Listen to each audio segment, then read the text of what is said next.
कौमी असम्बली से Pakistan army act तरमीमी bill 2025 मंजूर। ईवान ने पाकिस्तान एयर फोर्स और पाकिस्तान नेवी तरमीमी बिल 2025 की भी कसरत राय से मंजूरी दे दी। वजीर दिफा ख्वाजा आसिफ ने ईवान में बिल पेश किया। आर्मी चीफ अब चीफ ऑफ डिफेंस फोर्सेज भी होंगे। मुजवजा आर्मी एक्ट के मुताबिक आर्मी चीफ का बतौर चीफ ऑफ डिफेंस फोर्सेज नया नोटिफिकेशन जारी किया जाएगा। मुद्दत तकर्री से 5 साल के लिए दोबारा शुरू होगी। चीफ ऑफ डिफेंस फोर्सेज की तैनाती वजीर आजम करेंगे, जबकि शिक नंबर 8G में तरमीम के बाद chairman joint chief of staff committee का ओहदा 27 नवंबर 2025 से खत्म तस्वर होगा। मुजवजा आर्मी एक्ट के मुताबिक army chief chief of defence forces पाक फौज के तमाम शोबों की रीस्ट्रक्चरिंग और इंतजाम करेंगे। वफाकी हुकूमत चीफ ऑफ डिफेंस फोर्सेज की फराइज और जिम्मेदारियों का तयन करेगी, ताहम मल्टी डोमेन एरियाज में उनकी जिम्मेदारियों और फराइज को महदूद नहीं कर सकेगी। बिल के जरिए सेक्शन 176C में तरमीम की गई, जिसके तहत वफाकी हुकूमत चीफ ऑफ डिफेंस फोर्सेज की सिफारिश पर vice chief of army staff या deputy chief of army staff का तकर्रुर करेगी।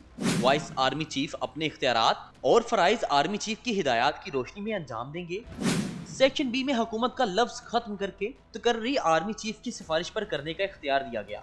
वजीर आजम army chief chief of defence forces की सिफारिश पर 3 साल के लिए कमांडर नेशनल स्ट्रेटेजिक कमांड का तकर्रुर करेंगे, जिन्हें चीफ ऑफ डिफेंस फोर्सेज की सिफारिश पर मजीद 3 साल के लिए दोबारा तैनात किया जा सकेगा।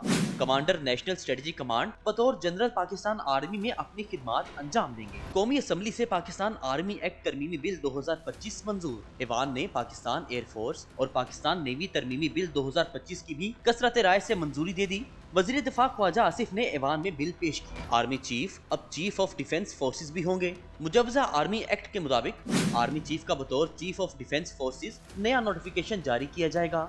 मुद्दत तकर्री से 5 साल के लिए दोबारा शुरू होगी। चीफ ऑफ डिफेंस फोर्सेज की तैनाती वजीर आजम करेंगे, जबकि शिक नंबर 8G में तरमीम के बाद chairman joint chief of staff committee का ओहदा 27 नवंबर 2025 से खत्म तस्वर होगा। मुजवजा आर्मी एक्ट के मुताबिक army chief chief of defence forces पाक फौज के तमाम शोबों की रीस्ट्रक्चरिंग और इंतजाम करेंगे।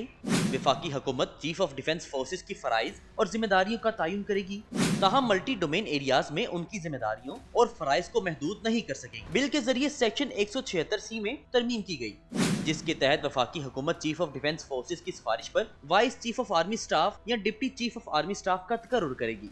वाइस आर्मी चीफ अपने इख्तियारात और फराइज आर्मी चीफ की हिदायत की रोशनी में अंजाम देंगे। सेक्शन B में हुकूमत का लफ्ज खत्म करके तकर्री आर्मी चीफ की सिफारिश पर करने का इख्तियार दिया गया। वजीर आजम army chief chief of defence forces की सिफारिश पर 3 साल के लिए कमांडर नेशनल स्ट्रेटेजिक कमांड का तकर्रुर करेंगे, जिन्हें चीफ ऑफ डिफेंस फोर्सेज की सिफारिश पर मजीद 3 साल के लिए दोबारा तैनात किया जा सकेगा। कमांडर नेशनल स्ट्रेटेजिक कमांड बतौर जनरल पाकिस्तान आर्मी में अपनी खिदमात अंजाम देंगे।